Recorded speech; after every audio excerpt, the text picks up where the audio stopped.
We've got some Taekwondo ex-world champs up there. I hope they're not too hungry. Yes, all yours. Okay, my name is Daniel. I'm finishing my Masters in Sports Law. So I would like to ask PJ regarding the issue of commercialization in terms of local market. For example, when we talk about La Liga, Bundesliga, English Premiership, yeah, we agree that there's a lucrative industry in terms of merchandise. But when we talk about domestic football, for instance, football, there's a difficulty for the team to sell their merchandise. For example, jerseys, original jerseys. And it's very hard for the fans to purchase the original merchandise from boutiques like Adidas and etc. So is there any recommendation or suggestion that you can give to help this local club to produce their merchandise to the fans? Yes, Thank you. Look, that's one aspect of generating revenue from a club perspective. I think what we've quite clearly seen is, from a broadcast media rights perspective, who are buying the rights, they see the value because they put it on TV, whether it be subscription or free to air, it gets lots of eyeballs, they drive a lot of revenue from that. But you've got a massive gap in the professionalism of how individual clubs are managed. It's as simple as that. And that's where, with this deal, say for example, that the FAM have been able to do, and they have a percentage of income that goes through to the clubs, there's a massive training and workshop component, putting the right people in the right positions to help drive that. I think if you went round to all the professional Malaysian football clubs and actually looked at and said, okay, who has a full-time, well-qualified marketing person engaged in their driving it, I think you'd be surprised by how many don't. And that answers your question, because that merchandise is just one tiny aspect. But that will change, and it has to be a process. Just to add on to PJ, that's one of the things that I touched on about the virtual clubhouse. I think that's one thing that is missing, where fans like yourself can go on and purchase it with no real pain points. But having said that, I understand that Kelantan Football Club, they sell about 80,000 replica shirts a year. And they do really well. So while there are clubs that don't really harness that opportunity with merchandise, I agree we have that problem across Southeast Asia and Asia, where to get replica jerseys, but teams like Kelantan do really well. Of course, there's counterfeit, fake stuff that's a lot in the market, but if you're a true fan, you want the real thing. And like I said, with products like the virtual clubhouse that we're trying to introduce to clubs, then it makes fans access and create an e-commerce opportunity for the club and for fans. Last words? Well, last words, two quick statements. On the young athletes earning money, I love it when I hear those stories. I think they should earn as much as they can when they can, because when they turn 30, 31, 32 and their career's over, no one cares about them anymore. They've got no income, the sport disregards them, there's a younger, handsome, more athletic player coming through, and they start earning the money. So for anyone out there, have a little bit of empathy for those athletes, because it's a very, very short career and they've still got a long working career away from that.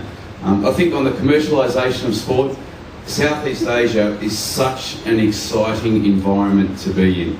We look at the commercialisation already in the US, Europe, Australia. We look at it happening in China, Japan, Korea. Southeast Asia, given the population, given the growing wealth within the country, given the passion for certain sports, there's going to be a massive industry that's only going to continue to grow. I know from a Repucom perspective, this is one part of the world that the company is massively excited on.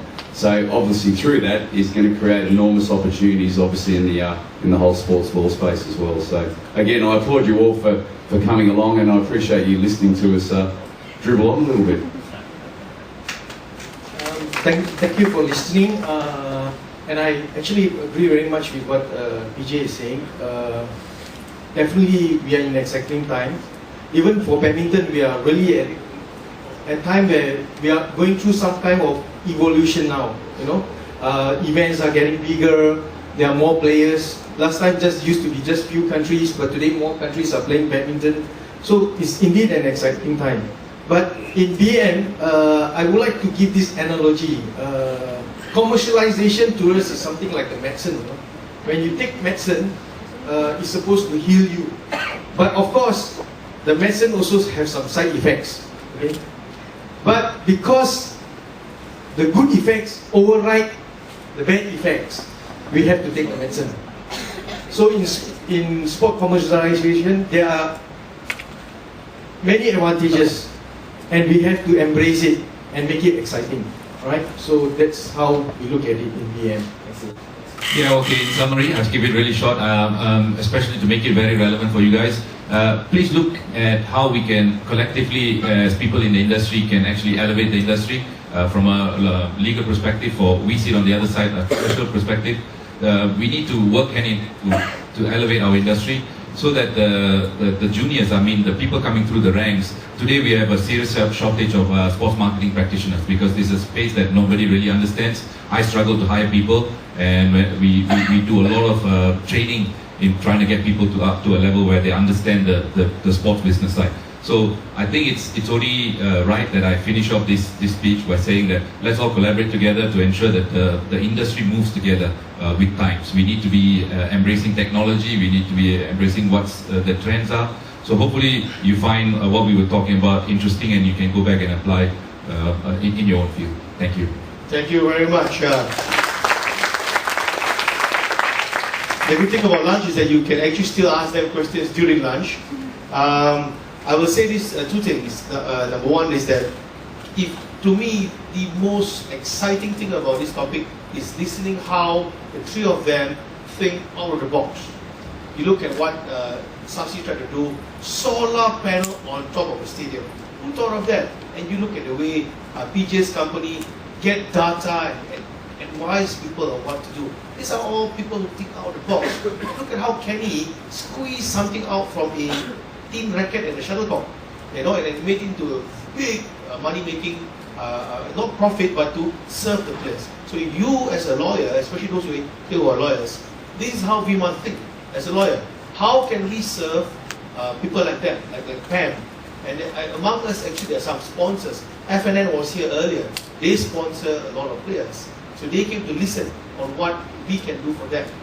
So I'll end it there. And secondly, I would say that later, there's a very interesting session because Lee Chong Wei's lawyer is here. Close friend of mine, Brian Song. He's going to speak later about his experience when dealing with doping. Nishal Kumar is here from Adamas. I think we are the first ever sports conference dealing directly about doping and fraud. I've tried to check this. I've never seen this session being held before. So you are going to witness history later. First time ever a proper discussion on sports doping, and we're getting the most important doping agency in Malaysia. You heard the minister saying they're going to be properly crafted out. Otherwise, they're here. So I end it here, and but before I go, I would like to present some token of appreciation to my fellow friends, and then I'll pass the mic back to my Madam MC. Yes, thanks, Richard. Just to let you know, lunch will be served at the cafeteria, which is located at the lower ground floor. Once you exit the doors, our lovely ushers will be all there just to show you how to get there. Please do not leave behind your personal belongings for security reasons. We will target to come back for the second half of the conference at 2:45 p.m. Have a good lunch, everybody, and we'll see you all in a bit.